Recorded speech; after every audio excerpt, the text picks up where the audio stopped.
Welcome to Broadcast Map, the show that covers the world of broadcasting, the Canadian media landscape, sports media, the show's favorite sports teams, as well as news and politics. Here's your host, Ali Musa.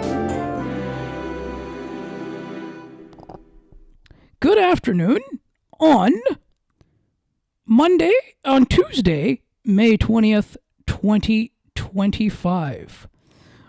And we are doing this NHL and Maple Leafs exit show from the playoffs. I am joined by none other than Ryan Payton, host of the Pucks in 7 podcast. Check that out on YouTube at Pucks in 7. Ryan, thank you so much for taking some time to join me today. Hey, it's an absolute pleasure. I wish it was on better terms when it comes to the Maple Leafs, but Ali, as you know, and I know we're going to talk about this, we've seen this time and time again. So really glad to be here, and let's get going. Absolutely. So I want to start by, what were your initial thoughts here when this happened, especially when we reached Game 5, where they they got beaten, and then Game 7 was a repeat. What were your thoughts? Yeah, well, I joked when I was doing a show yesterday that they played two Game 5s. They played one in Game 5, and they played the same game in Game 7. So look, when you go up 2-0 in the series to the defending champions, then you lose 2 in a row, and all of a sudden the series is now down to a best of 3. For Game 5, going back home, that was a game that you needed to come out and play, probably the best game that you had in the previous 4.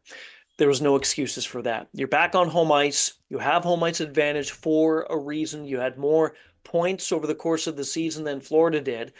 And then they laid an absolute egg. I was absolutely dumbfounded by how poorly they played as a group. And I had been preaching, and I'm sure you and I talked about this at some point over the course of the season. I was preaching that this team is different. And they showed me in Game 5 that they're still not very different. There's this quote that I saw, and to me this sums up, and again, we'll get to Game 7 in a second too, but this sums up the team in a nutshell, is you can have great ingredients, but you can't cook with an oven that doesn't ignite. And in Game 5, the oven did not ignite. In Game 7, the oven did not ignite. In Game 6, it did, a little bit, enough to get them through to Game 7. But then they were done. And it's the same thing over and over again. So I was absolutely shocked. And then, Ali, I was even more shocked that the same thing could happen in the span of 3 games that happened in Game 7 that went on in Game 5. I could not believe the same type of performance occurred in Game 7 in the elimination game to Florida. No, and I feel like a lot of it here is that it's like now they didn't, they added a couple of pieces. Okay, they added Carlo and Lawton, not to be confused with Laughlin, but yes. Yeah. Almost did it again too, but Yeah. But I don't know if that proved to be, it didn't look like that it made a difference here. Now we have to sort of start asking the question here. Of the 3 expiring contracts here, Marner, Tavares, and Brendan Shanahan, are we going to, in your mind, are we expecting it? Do we feel that there will be a change on that end? I hope so, but I don't know. 2 of the 3, I am fully convinced will be gone. And 2 of the 3 are Mitch Marner and Brendan Shanahan. When Keith Pelley was brought in last year to kind of oversee MLSC, everything like that was a big thing. That was a big step. And I do believe that the timing of that was significant, knowing that Brendan Shanahan was into his last year of his contract. And let's face it, the players on the ice are the ones that dictate who's going to win the hockey game. The coach behind the bench helps with that. The general manager, signs off on trades, puts things in place. He tries to build for the coach, for the team, the best team that he possibly can. But this starts with Brendan Shanahan, and I believe it should end now, and that he is going to go. I think there's a lot of things too we can go into with Brendan Shanahan. I don't know him Go ahead. Let's do it. personally. Yeah.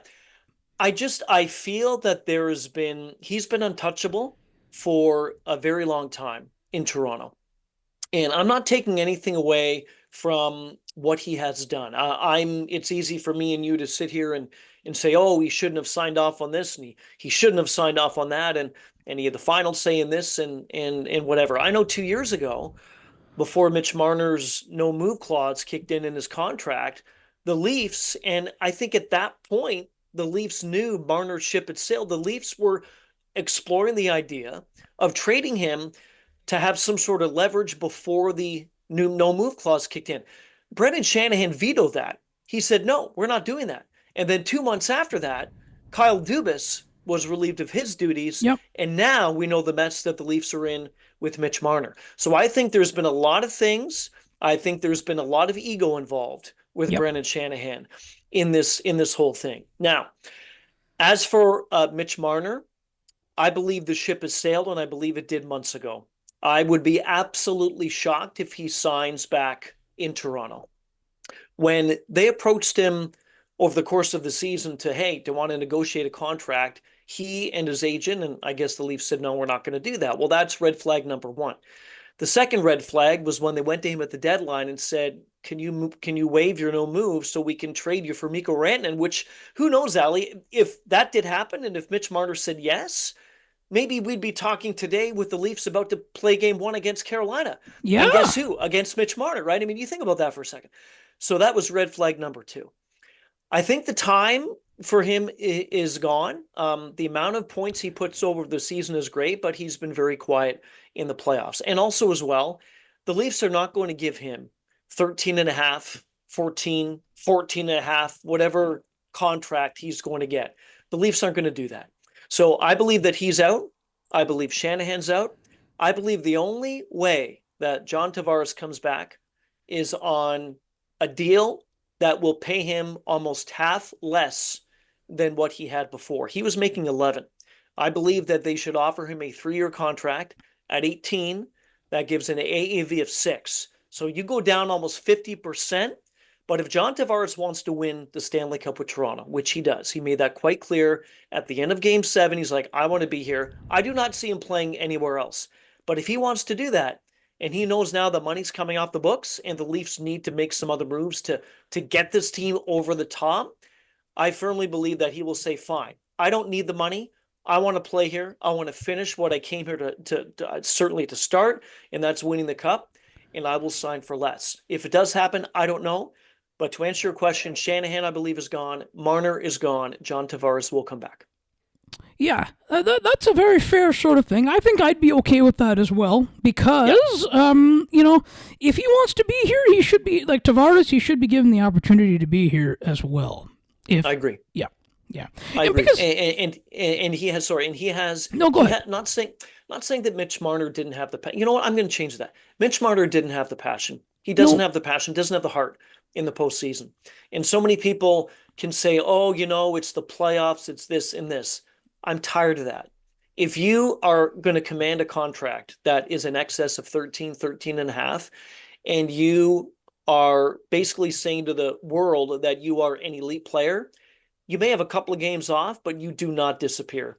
And he's disappeared. You can say that about Austin Matthews. You can say that about William Nylander. Yes, I understand, but we're not talking about them. So I think with John Tavares, it's different. He was grinding. It's not like he's 25 anymore. He's getting up there in age, but he still has the passion, the desire, the want, and the need to get it done in Toronto. And that is, I think, a huge difference between him and Mitch Marner. Yeah, and you probably saw this in the newsletter that as well. You may have seen it, that why are and we will tackle this question, why are the Buffalo Sabres rumored to be interested in Marner? Yeah, I don't know. I'll answer it by throwing it back to you. Please. In a different question. Okay. Why would Mitch Marner go to Buffalo? Mitch Marner would, the Buffalo Sabres, yes, they have some pieces in place. Yep. Yes. Their blueprint that they follow every season is get off to a decent start and then play terribly for most of the year and then end the season on a kind of a good note. And then that teases the fan base saying, you know what? Hey, we ended the season we actually have stuff to build on here and we're not that bad. Well, the fact is you're not there yet. And I believe, are a little ways to go.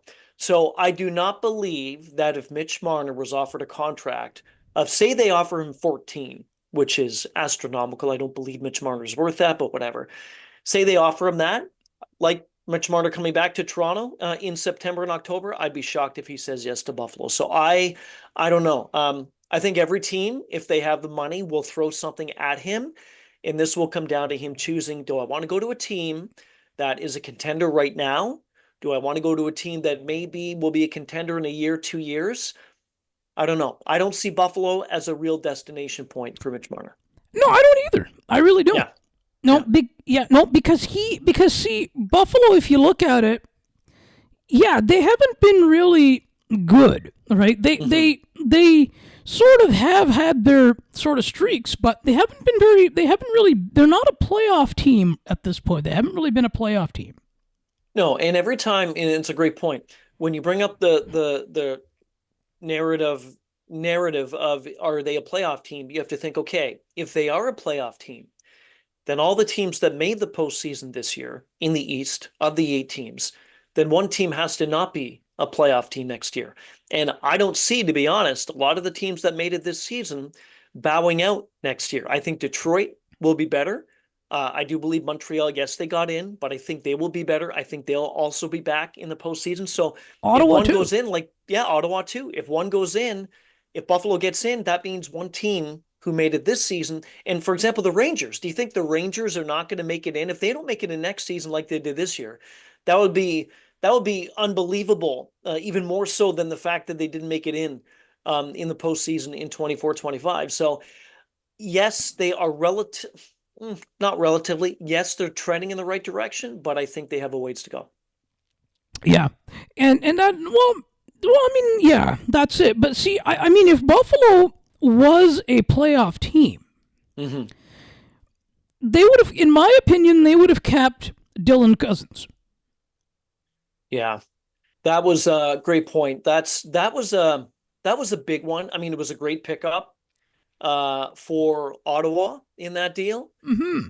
But that is one player. I think with Buffalo, one of the issues that they've had, and maybe by trading Cousins was to try to get out of this thing, is that it was almost an embarrassment of riches. They have too much talent on the back end. You have Rasmus Dahlin and Owen Power to name just two, Bowen Byram as well.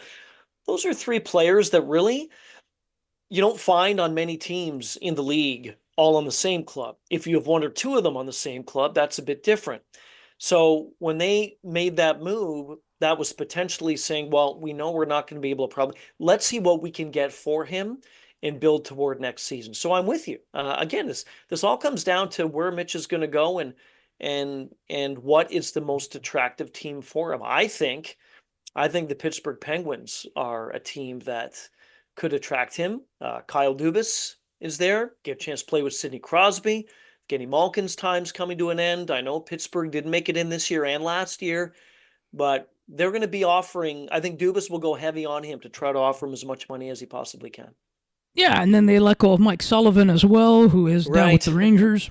Yeah, a lot of changes, man. So do you know what the average, when Sullivan was let go, the average shelf life of a head coach in the NHL was 1.98 years, under 2 years. That is the average of a tenure for a head coach in the league. And I think I'm correct in this. In the last year and a half, of the 32 teams, 16, I think maybe more now, but 16 for sure, they had changed coaches. So half the league in a year and a half changed the head coach behind the bench, which I think is extraordinary.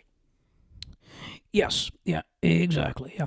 Now, I want to also, we talk about here now, I want to sort of get your thoughts here on the playoff series that are currently happening, now, that will be happening. But first, before we do that, I want to talk about the Jets with you. And what were and you know what? and of course they had a very emotional game on Saturday. I was surprised Mark Scheifele actually played in the game Yeah, yeah, there with his dad's passing. And like, yeah, what were yeah. your what I mean?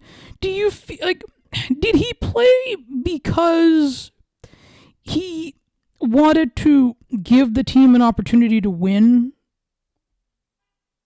I think he did. I don't think that Mark Scheifele would have not played if he thought that he would be a deterrent to the club. Um, his family wanted him to. He said that his dad would have wanted him to, and he scored a goal. I know that he took the penalty late in the third and led to the OT winner for Dallas in that game, but he scored a goal. I thought he looked incredible based on what had happened to him and finding out that his dad suddenly passed away. Mm-hmm. So I do believe that that was the right thing for him to do and the right move for the Jets to welcome him back into that lineup for him to play with all that emotion. I really do. I don't think the outcome of the game would well, look, the outcome of the game was already determined before it even started, but I don't think that the outcome would have been different. And the Jets, say for example, they would have lost 4-0 or something like that if Mark Scheifele did not play. I just think that it was based on emotion, and I thought he did a heck of a job. Yeah, I did too. I listened to that game actually, and it was kind of nice Yeah, it was interesting just to see that piece. And I was actually listening to the Jets broadcast actually. yeah, yeah. It's too it's unfortunate for the Winnipeg Jets that Mm-hmm. they and I don't. It's not a curse. People say winning the President's Trophy, but not a lot of teams have gone on to win the Stanley Cup that have come first in the league overall. But I mean, they had some issues against St. Louis. They had issues against Dallas. Hats off to Dallas. Stars are an incredible hockey team. They're very well built. The Rantanen deal with Carolina certainly is one of the best, I think, at the deadline that Jim Nill did in the history of Dallas. But there were mistakes that Winnipeg made in both those series, and it's too bad because they're a very good hockey team. They are. I mean, do you see them sticking around in Winnipeg long term? In your opinion? You mean staying in In Winnipeg as a Winnipeg, franchise? yeah. That's a very good question, and I'll be fully transparent. I have not even thought about that. So my answer would be I do believe that at this point, it is something that is sustainable. With the way that the Jets have been playing and how they're built and the team that they have on the ice, the Winnipeg Jets hockey is big in Winnipeg. So the more that that continues to trend in the direction that it's trending, the fans will show up. You saw every home game that they had. They had five against St. Louis, and they had what they had four or five against the Dallas Stars. It was a whiteout. It was a beautiful thing. So yeah, I think that the Canadian teams, not just Winnipeg, I mean, Toronto's never going to be an issue. Neither is Montreal, and outside of that, who knows? But I think all the Canadian teams are fine at this point. Oh yeah, yeah, Yeah. yeah, and yeah. I think it's good. You see, I think see. I think the difference is though too that we were talking about the Sabres a minute ago, and like Hmm.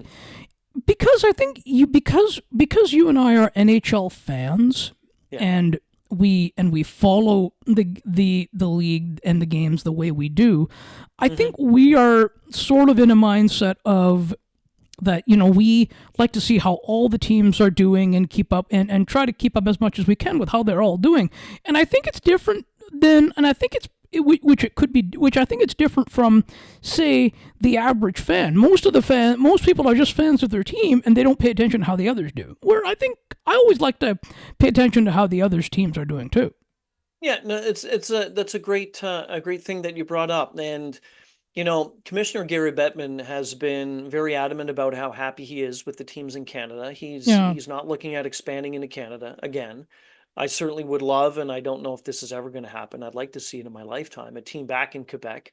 The Quebec and Montreal rivalry Oh, in back then Quebec City. was yeah, in Quebec City. Yeah. Yeah, I just think that that would be something that would work. But again, Gary is adamant about expanding more so into the United States. And with that being said, don't be surprised, Ali, if by what are we at 2025? Hmm. Don't be surprised that by 2030 let's just say 2032, let's just say 7 years from now, Yeah. that we may not have 2, 3, maybe 4 more expansion teams in the NHL. And it could be a 36-team league a lot sooner than later. Yeah. So, what about your picks on the your like I'm not really a big prediction guy, but we can sort of lay out our sort of things. Yeah, sure. What do you want to start with? Want to start with Dallas and Edmonton? You want to start with that one? Yeah, let's start with Dallas and Edmonton. Yeah. Okay, So let's do Dallas and Edmonton. So I'm gonna go. And how many games? Pick. Yeah, I'll tell you my pick and how many games, and I'll tell you the reason why. Okay. So I've got Dallas in 7. I have this going the distance. I originally thought it was 6, but I think part of me wants to see this go 7 just because the two teams are awesome. I think Dallas, the old adage is it comes down to goaltending, and I believe that Dallas, not I believe it is true, that Dallas has the edge with Jake Ottinger in goal. I am still not sold on Stu Skinner, even though he's had a good few games. Calvin Pickard took his place in goal, then Edmonton went off, then Pickard got hurt. He could come back. Ekholm is set to come back as well for Edmonton, so they're getting reinforcements back. You can't go against Edmonton because of 97 and 29. With McDavid and Draisaitl, they always have a chance. And their depth is very good. I believe I have this correct. They played LA in the first round, and then they played Vegas. So in the 2 series, they have outscored the opposition 17-9 at 5-on-5 without McDavid and Draisaitl on the ice. So that says to me that this team is deep. Vander Kane's great. Corey Perry always shows up on Stanley Cup teams, and guess what? He's 4 wins away from getting again to another Stanley Cup. So they have the depth. But I just think the way that Dallas is constructed, they have depth as well. Mikko Rantanen is 2 teams haven't been able to stop him. Edmonton may be able to slow him down, but they're not going to shut him down. Jamie Benn, the veteran, Tyler Seguin, they got the Finnish 5 or whatever it is in Dallas. And on the back end, they had Heiskanen come back as well. And Harley's been fantastic. So again, I just think that it's going to come down to goaltending, and Jake Ottinger is going to be better than Calvin Pickard or Stu Skinner. So I will say Dallas in 7. Where do you stand? I'm actually taking the Oilers in 7. Okay. And you know what? I flip-flopped. I did. And it's a coin flip. It really is. I think that the winner of the series will be the first team that wins the game on the road. So whether it's Dallas and Edmonton, whatever it is, because that's what they say, the first home team to lose a game, that's when the series really becomes something. So I think the first team to win a game on the road is going to end up winning this series.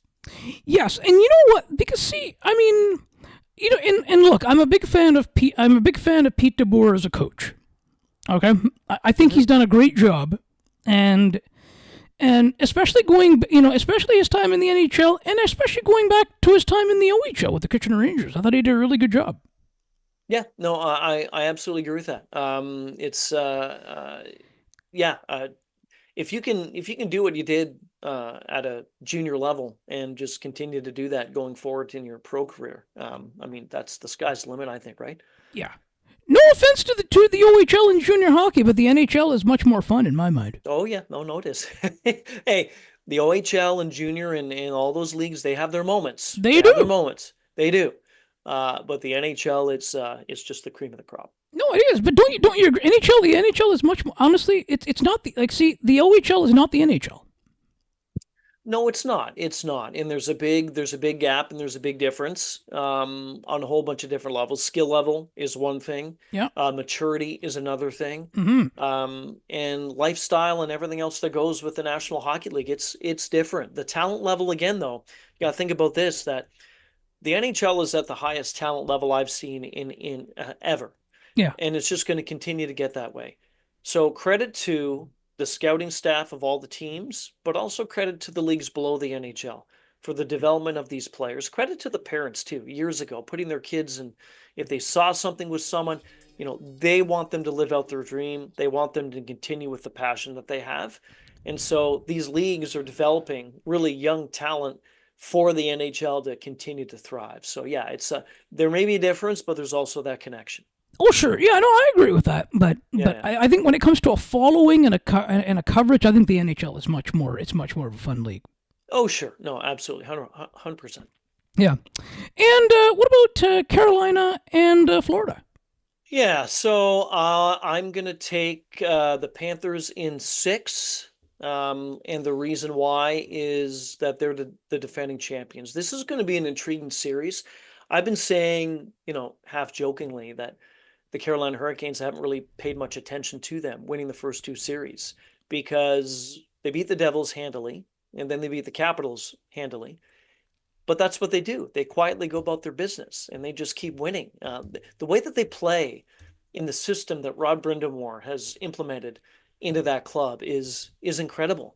I always think too at the end of each season, I know there's one coach of the year, and it's more than likely going to be Spencer Carberry of Washington, and deservingly so. But there should be, secondary coaches of the year with certain teams, and I think Rod Brind'Amour again should be up there with the top of the list of coaches of the year. So they're a good team. Seth Jarvis has been playing great. Sean Walker's been tremendous. Svechnikov has been awesome. Freddie Anderson, Ali, has been fantastic. Former Leaf. Yeah, former Leaf. So we've got him playing well, still playing. We've got Connor Brown still playing in Edmonton. Zach Hyman still playing. The list goes on and on. All these former Leafs having success outside of Toronto. But the key for Carolina, if they're going to really push Florida, Freddie Anderson, number one, has to be healthy. And injuries have dogged this guy for so long, but he's healthy now, so knock on wood, he stays that way.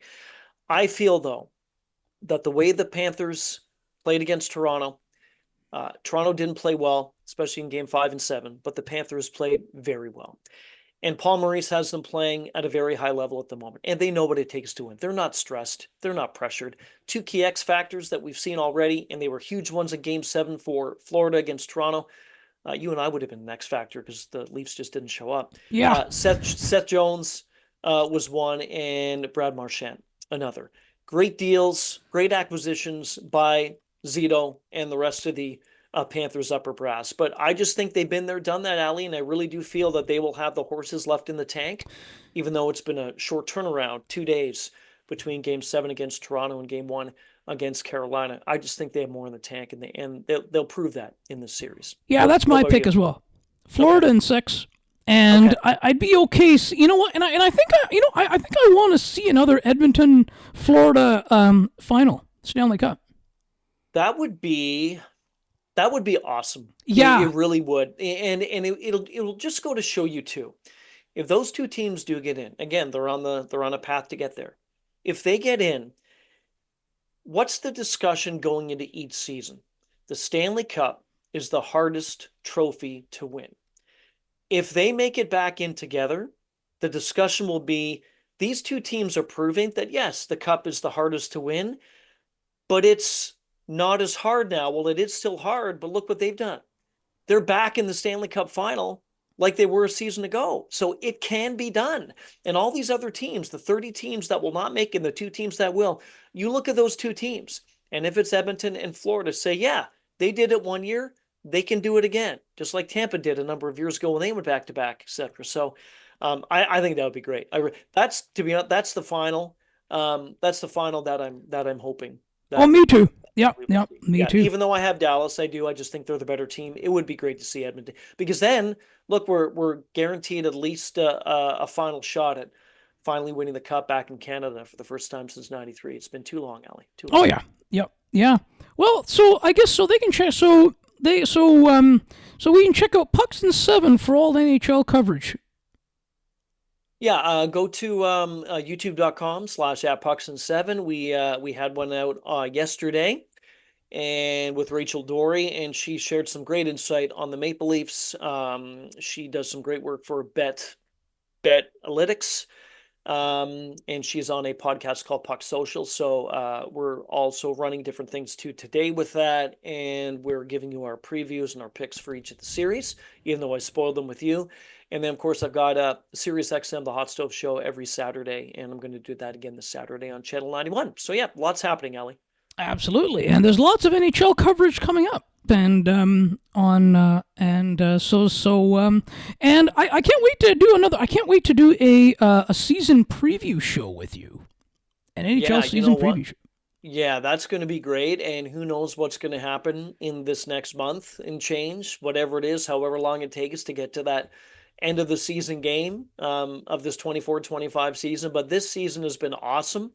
And then I already can't wait to see what's going to happen in 25, 26. So yeah, let's book that and let's do get it. that thing happening Let's in September. do it. Thank you. And yeah, we'll be back as well after the. And you know what? After the you know what I've also decided, right? And we're going to make that at the end of the. You know what? You know I'm a Jays fan too, but I haven't touched anything Jays during the playoffs. Okay. Well, I think it's time you maybe start to do that at some point. Yes. Since how about after the playoffs? After the playoffs is good. Yeah, you got to focus, right? You got to maintain your focus on the league, on the NHL. Once that's done, then every other sport starts to matter. Oh, yes. Yeah, actually, I guess I did do some. But, yeah, we'll be doing some J stuff as well. There'll be some of that as well, and absolutely. But I think during the playoffs, man. And I think during the playoffs, I think it's the NHL that kind of counts. No, it is. And you know what? Just got to say this for you. Keep up the great work. You're doing amazing. I love listening, watching, whatever it is. And yeah, the content that you have is fantastic. So it's certainly I tip my cap to you and everybody else involved. Thank you so much. And we'll be back real soon.